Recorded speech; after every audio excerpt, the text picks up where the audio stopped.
Have you ever wondered what the most powerful tool of influence is?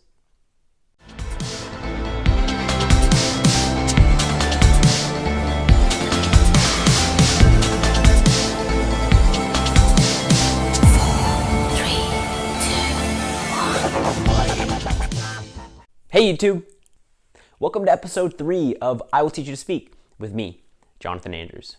In this video series, we cover how you can become an effective communicator in all the high-stakes scenarios of your life, whether that's in a business meeting, on a first date, and of course, front and center on stage in front of hundreds or even thousands of people. In this episode, we cover the power of the whisper and why you need to master it. The whisper, when used properly, can become one of your most effective tools for influence and persuasion. Not only should contrast and volume already be part of your everyday conversation, but the whisper specifically evokes many unconscious triggers that tells the people you're speaking to that what you're saying is either scarce, important, or secretive. Now this is key because what you're doing is infinitely more powerful than if I was to say to you, hey, what I'm going to say right now is really important and I want you to pay attention. Instead, because of social conditioning, the second you whisper, instantly they know that it's time to focus, engage, and take what you're saying very seriously. Now this sounds like simple stuff, but it's so powerful that I want to give you a couple examples of how I use whispers in my own life to influence, and then give you a couple things that you can take away and start using today.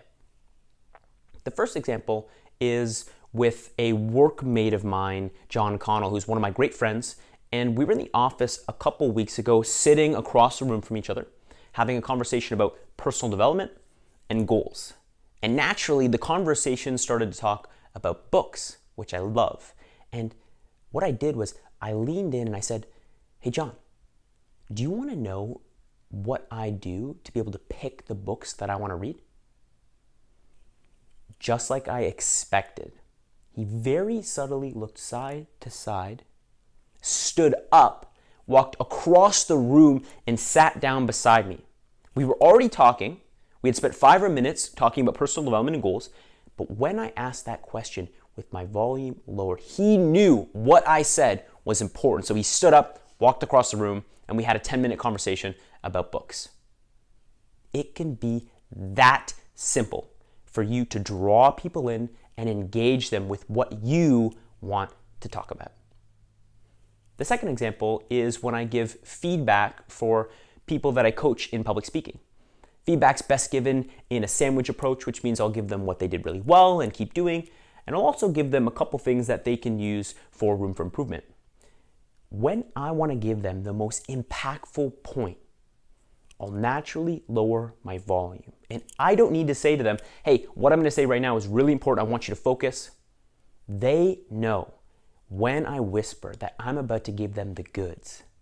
The most important part that they're going to take away, be thinking about for a couple weeks. And what I find is that when I do that, whether it's 1 week later or a couple weeks later, they'll come back to me and say, hey, Jonathan, you remember when you said that? It made a huge difference. I've been putting it into practice and thank you so much. It happens to me all the time, and it happens because they know at an unconscious level that what I'm saying is, again, important, secretive, and scarce. So they will take it more seriously. Now, what I want you to do is I want you to try to use a whisper in the next 3 conversations that you have. Use low-stake conversations like I always recommend. And what I want you to do is whenever it's something that's important or something that you want someone to take away, I want you to naturally lower your volume. Avoid making it really clear of what you're doing, like talking like this, and then all of a sudden it's inaudible, they can't hear what you're saying. That's not natural, it seems contrived, and it will not impact them the way that naturally lowering your volume would into a whisper. So try that make it as natural as possible, and if it works for you as well as it works for me, you'll naturally want to progress to higher stakes scenarios of your life, whether that's again in a business meeting, in a pitch, or of course on stage. If it works for you, as well as it has for me, what you'll find is you'll start to influence and persuade with ease.